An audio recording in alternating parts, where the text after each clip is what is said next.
Hi everybody, my name is Shelby and welcome to my channel. Today is a really exciting day full of optimism because we are starting a spring garden from seed. It is not as intimidating as you might think. In this video, I'm going to show you how I'm starting my spring garden from seed, talk about the different varieties that I'm picking. So let's get into it. First, we're going to take a stroll out to the garden. I wanted to show you guys what it looks like right now. Just be forewarned, it's not something to brag about. It's not doing super well, but I wanted to be honest and just show what I'm working with at this point. So as you can see from me just doing a quick walkthrough, there's not a lot to brag about, but that's okay. We have some really awesome strawberry patches going and some broccoli. I've also got cabbage, lettuce, kale, which I'm gonna harvest a bunch of that. But I mostly just wanted to show you guys the barren bliss that is going on right now. And just the fact that all of these beds are empty creates lots and lots of opportunity. Look who has decided to join me. One of my sandhill crane friends. I wanted to talk about what I'm using this year to start my seeds. I'm actually using these little like seed starting trays, and I'll include a link to where I got them from Amazon. They were really affordable. They're around $30 for 80 cells. I actually just got another one yesterday because it went on sale. They're really heavy duty plastic. They're about 2.5 inches by 2.5 inches. I'm really looking forward to using these as opposed to those little tiny nursery like 1 inch by 1 inch cell trays, because one, those don't break apart, and these are already bigger so the starts can stay in them for longer. The plastic is thicker, it's more heavy duty. For what you're spending on it, I really think you're getting a good quality product. Since sometimes you guys ask what type of potting mix I'm using exactly, this is the potting mix that I'm using. I got it from Home Depot. Kellogg Organics. It says that it's locally made. I've used it before and it's no problem. Just to start my seeds for my actual garden, I use like mushroom compost and compost from different people and a whole variety of things like my chicken manure and stuff like that. What I'm also using for filling up my seed starting trays is some worm castings. If you're not familiar with the world of worm castings or what they are, definitely do some research and look into it. It's a fantastic, like permanent way to amend your garden, make it healthier and more nutrient rich. So I'm just adding about a tablespoon or so per cell. That way it can have like that really deep amount of nutrients and help those little seedlings as they're turning into plants. Totally not necessary though if you are a new gardener and you're like, wait, where do I get worm castings from? It's not necessary. You can just start with regular old potting mix. You don't even need these trays either. You can just start with anything you have, you know, laying around, any kind of empty pot. It doesn't have to be fancy equipment. I'm going to be starting about 160 because today I'm working on 80 of them and then I have another 80 coming. So I have a pretty massive garden.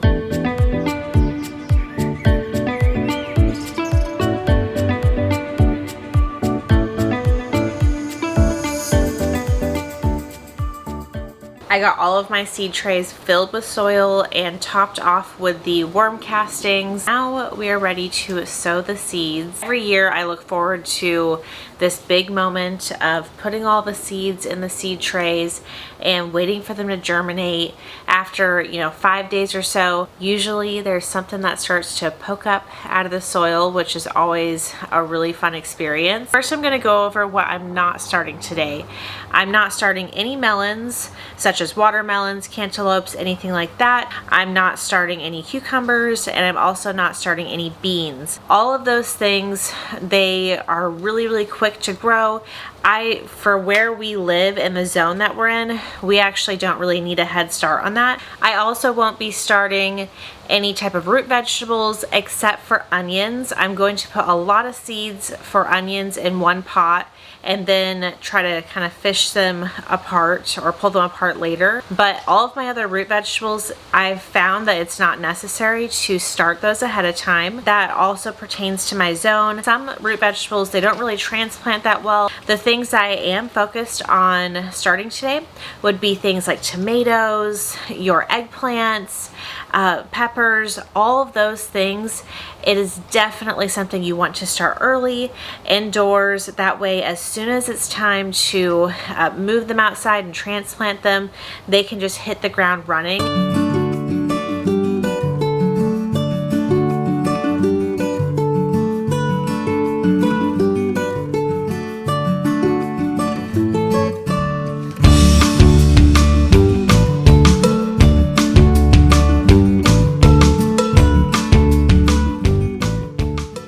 For me personally, my goal is just to have 1 or 2 eggplant plants of each variety. So I'm growing the Black Beauty eggplants, and I'm also growing the long purple, and I might purchase some more seeds later of like a different kind of fun variety eggplant. I'm putting at least 2 to 3 seeds per seed cell.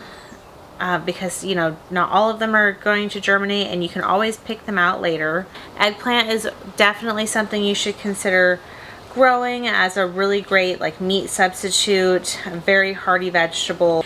And once those plants start going, it's almost hard to keep up with the production. These plants do not like frost at all.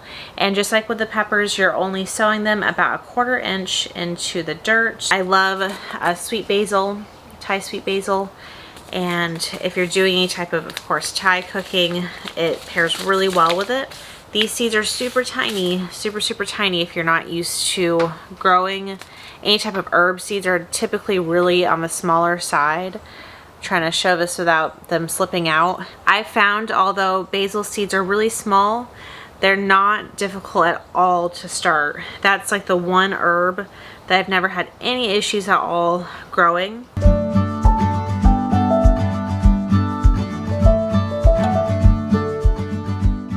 Let's move on to tomatoes. I'm planting 13 different varieties. This is equal to about 40 different plants. But these are the varieties that I've kind of narrowed it down to. I have the San Marzano variety. I'm growing 10 different plants of these because it's an excellent sauce tomato. 3 different cells for the Moneymaker tomato. And if you've missed my seed haul video, I'll link it up above. That is going to have a whole list of everything that I've purchased for this spring, the full seed haul. There's of course going to be things on that video that's not featured today because, like I said, I'm not starting everything today because not everything needs to be started today. I'm gonna have the Moneymaker tomato in here. It's really heat resistant. I'm only starting 3 of those. The Floridade tomato, I'm going to be starting 5 of these because they're also really heat resistant. I've heard some good things about the Floridade tomatoes from some of you. The Old German tomato, I'm only starting 2 of those. Onto the pineapple tomato, so many of you have commented and said that this tomato is absolutely delightful.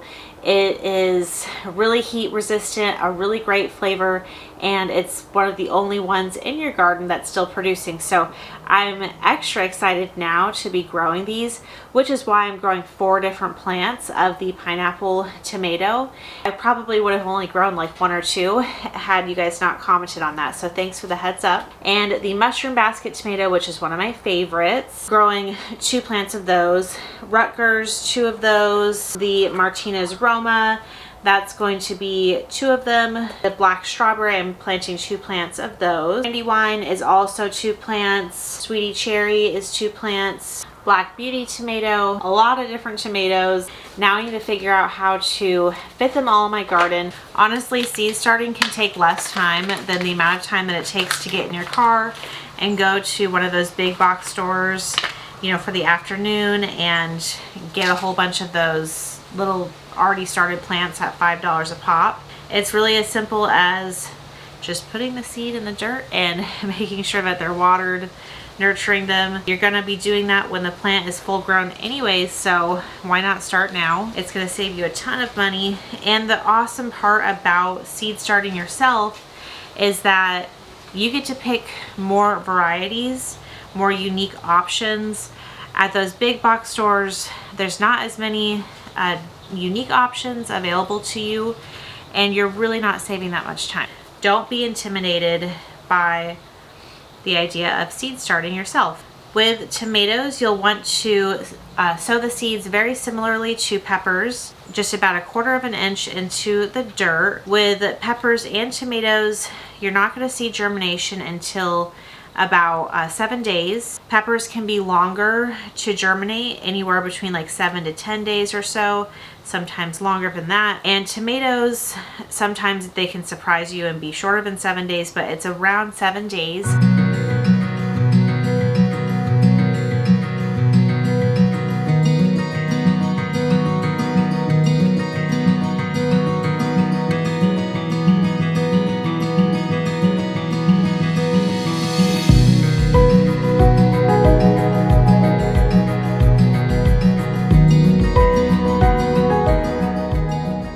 And with that, the spring garden has officially begun. There's no going back from here. We have lots of seeds started. You want to keep the lid on your like seed starting trays, your cells, if that's what you have, because you're going to want to trap in that moisture. You don't want it to go away and dry out, of course, because what seeds don't like is really inconsistent moisture levels.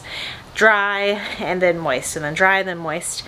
That's going to be a really good way for them not to germinate. So keeping the lid on these is a really helpful resource for you. I'm going to give you guys an update in about 10 days or so, just depending on how much has sprouted, let you know what's working and what's just not sprouting at all. Yeah, that's it. Thank you guys so much for watching. If you're interested in sticking around and seeing how everything unfolds, definitely please be sure to hit that subscribe button down below. I really appreciate you watching, and yeah, until next time.